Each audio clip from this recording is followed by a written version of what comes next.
오늘 누가복음 9장 37절부터 43절은 변화산 사건을 경험하고 나서 예수님의 용모가 변하시고 모세와 엘리야와 대화 나누시는 장면을 보고 베드로가 여기에 초막셋을 짓고 우리가 여기서 살자 할 그때에 구름이 덮이고 구름 속에서 음성이 나기를 이는 하나님의 거룩한 자다 하시면서 곧 하나님의 아들이시다 하시면서 그의 말을 들으라 하지요. 그리고 오늘 37절의 말씀에는 산에서 내려왔다. 즉 그 영적 황홀경에서 머물러 있을 것이 아니라 하나님께서 명하신 일들을 저 세상을 향해 나가서 행하라는 것이죠. 그런데 막상 그들이 내려와서 맞닥뜨린 것은 귀신 들린 아이였습니다. 그런데 이 귀신이 그를 잡아서 부르짖게도 하고 경련을 일으켜서 거품을 물게도 했다. 그리고 그를 몹시 상하게 한 후에야 그 아이에게서 나갔다. 이렇게 표현하고 있죠. 분명히 우리가 누가복음 9장을 나눌 때에 예수님께서 제자들을 보내실 때 그들에게 모든 귀신을 제어하며 병을 고치는 능력과 권위를 주셨다. 기억나시죠? 9장 1절이에요. 심지어는 6절에 보면 제자들이 나가 각 마을에 두루다니며 곳곳에 복음을 전하며 병을 고치더라. 이렇게 되어 있어요. 그리고 예수님께서 그들에게 주신 그 귀신을 쫓는 능력과 병을 고치는 능력과 이러한 말씀의 권위를 주셔서 말씀의 권위로서 가르치고 병 고치고 귀신 쫓고 하는 경험이 있었는데 왜 이 37절 이하에 보면 예수님과 함께 올라간 3명의 제자들을 제외하고 나머지 제자들은 이 귀신 들린 아이를 고치지 못했는가라고 하는 것에 의문을 품게 되죠. 분명히 그들에게 그런 능력이 없었던 게 아닌데 그 이유에 대해서 마태복음은 믿음이 적다라고 표현되어 있고 마가복음에는 그들이 기도하지 않은 탓이라고 말씀하세요. 오늘 말씀에 보면 두 가지로 되어 있죠. 믿음이 없다. 그 다음에 패역한 세대를 꾸짖습니다. 이 패역한 세대를 꾸짖었다라고 하는 것은 이것이 제자들만 행하는 것이 아니고 제자들도 예수 그리스도의 이름으로 병 고치고 귀신 쫓고 하면 그것을 보는 세대, 믿는 세대들도 역시 예수 그리스도의 이름의 권능을 믿고 선언하면 선포하면 귀신이 쫓겨가고 병 고치는 역사가 일어난다는 거예요. 예수님께서 분명 말씀하시죠. 이 같은 일을 너희도 할 것이고 그보다 더한 일도 너희가 할 것이라고 분명히 말씀하셨는데 그래서 제자들뿐만 아니라 이 제자들의 믿음 없음뿐만 아니라 지금까지 예수 그리스도께서 무리들에게 보여주셨던 말씀의 권위, 능력, 귀신 쫓는 것 할 것 없이 이것을 그 믿음의 세대였다면 이 사람들이 예수 그리스도의 이름으로 선포해서 그 사람들을 낫게 하고 귀신을 쫓아내는 것이 정상인데 패역한 세대였기 때문에 그조차도 못했다는 거예요. 그러니까 이 문제는 제자들의 믿음 없음에 국한된 문제가 아니라 예수 그리스도의 능력 행하심을 보고도 믿지 아니하는 그 패역한 세대를 향한 이 두 가지 방면에서 예수님께서 말씀하시죠. 그리고 올 때의 귀신이 그를 거꾸러뜨리고 심한 경련을 일으키게 하는지라 그랬을 때 예수님께서 더러운 귀신을 꾸짖으시고 아이를 낫게 하셨다. 이렇게 표현하고 있잖아요. 우리가 살아가면서 그렇습니다. 예수 그리스도의 이름의 권위, 능력, 귀신 쫓고 병 고치는 그 능력이 그 이름에 있다는 사실을 망각하면 믿음이 아니고 믿음의 기도도 드릴 수 없고 예수 그리스도의 제자도 아니라는 거예요. 그냥 말로만 교인이고 말로만 예수님의 제자라고 떠버리고 다니는 그냥 허풍쟁이에 불과한 인생을 살아가는 거예요. 그러나 예수 그리스도의 이름의 권위, 능력을 믿는 자들은 말씀을 담대히 선포할 뿐만 아니라 병을 고치고 귀신을 쫓아내는 권세가 우리에게 주어져 있음을 예수 그리스도의 그 이름에 있음을 믿어야 하는 것입니다. 오늘 그러한 믿음을 가지고 살아가시는 여러분 되시기를 바랍니다. 46절부터는 누가 크냐 하는 문제로 변론을 일으켜요. 참 믿음 없는 모습이죠. 그래서 예수님께서 이들이 제대로 세워지기까지 그들을 향해서 지속적으로 혼내시는 게 아닌가, 책망하신 게 아닌가 하는 생각이 들어요.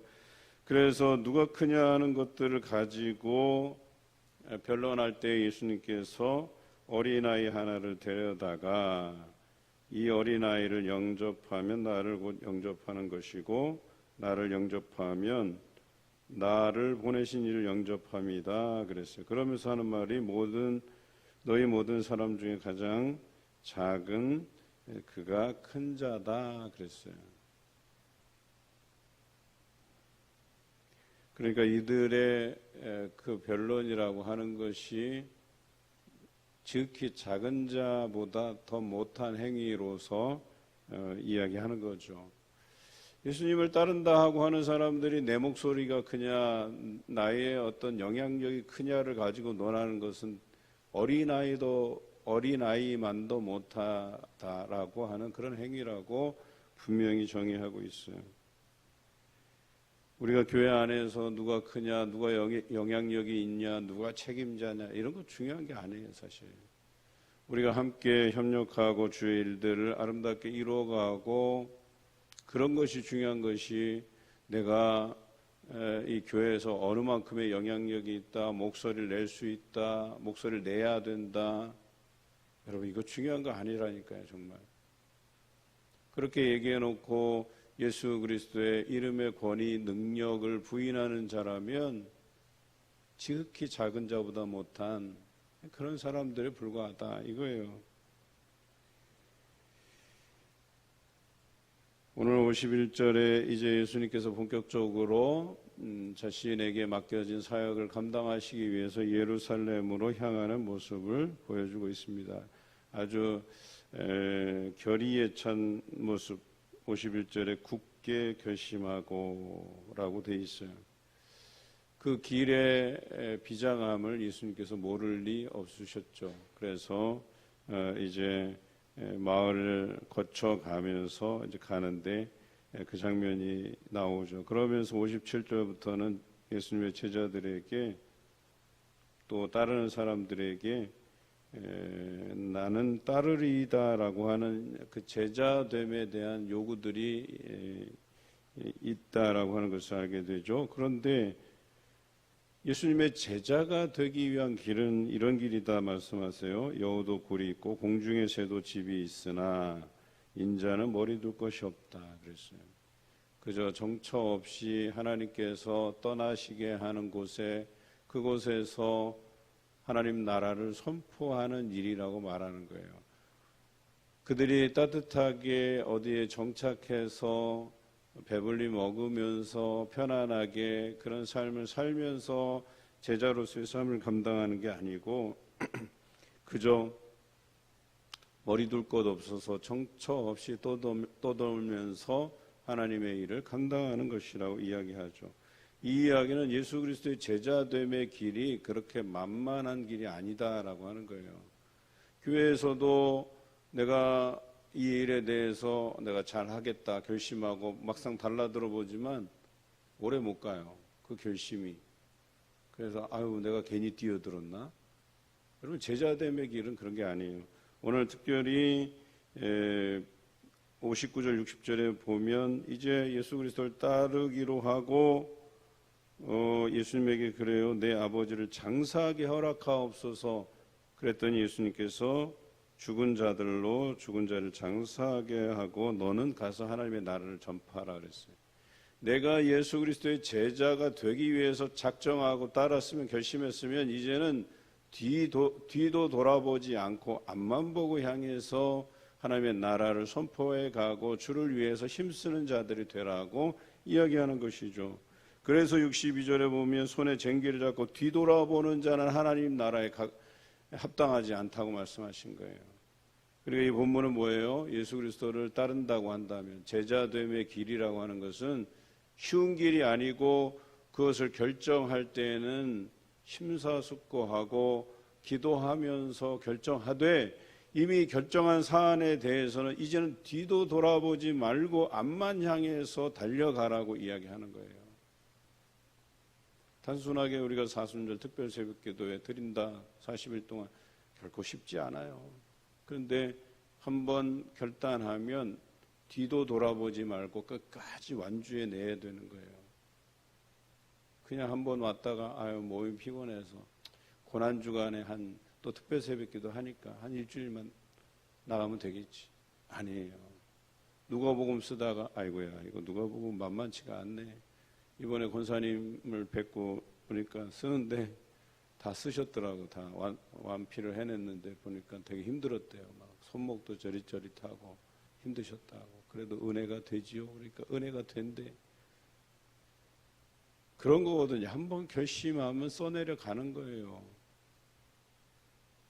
그런데 누가복음 필사보다 예수 그리스도를 따른다는 삶은 그보다 더한 삶이에요. 우리는 예수 그리스도의 제자로서 살아가기 위한 연습을 하는 거예요. 40일 특별 새벽기도에 영성일기 쓰기, 누가복음 쓰기, 1인 1전도 하기. 그런데 그거는요, 예수 그리스도의 제자로서의 삶을 살아가는데 요만큼밖에 안 되는 거예요. 그래도 그 요만큼 하면서 그것을 맛배기로 해서 내가 예수 그리스도의 제자로서 살아가는 것들을 테스트하는 거예요. 테스트해서 내가 좀 더 나은 예수 그리스도의 제자가 되기 위해서 몸부림치고 결단하고 달려가고 그런 것 아니겠어요? 이런 것 하나 못하면서 우리가 어떻게 예수 그리스도의 제자로서 거듭나며 살아갈 수 있겠냐라고 하는 겁니다. 오히려 해를 거듭하면서 좀 더 이렇게 더 많은 더 큰 도전이 없을까 이런 설레는 마음으로 이번 사순절에는 뭘 할까 이것을 설레는 마음으로 기다린다고 하면 몰라도 작년보다 하나가 더 늘었네. 또 해를 거듭하면서 하나가 더 늘었네. 아유 이거 부담스러워서 못하겠네. 여러분 그보다 예수 그리스도의 제자됨의 길은 더 실질적이에요. 고난이 뒤따르는 삶이라는 거예요. 이것들로서 우리를 단련해 가지 않으면 언제라도 예수님께서 제자로서 부르시고 그런 삶을 살라고 할 때 과연 우리가 그것을 살아낼 수 있는 기본적인 바탕이 있을까 이것을 생각해 보시라는 거예요. 아무런 믿음 없이 예수님이 부르신다고 해서 덜컥 갔는데 일이 생겼네. 나로 하여금 가서 아버지를 장사하게 하고 와서 이 일을 하게 하옵소서. 그런데 예수님께서는 그것도 허락하지 않았어요. 앞만 보고 향해서 가라는 거예요.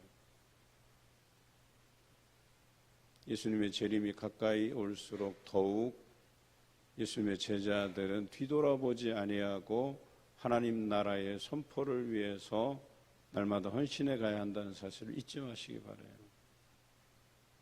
평생을 내 먹고 사는 문제에 매달려서 거기에 매몰돼서 살아가는 것 그거 얼마나 인생 낭비하는 길이고 얼마나 안타까운 삶이겠어요.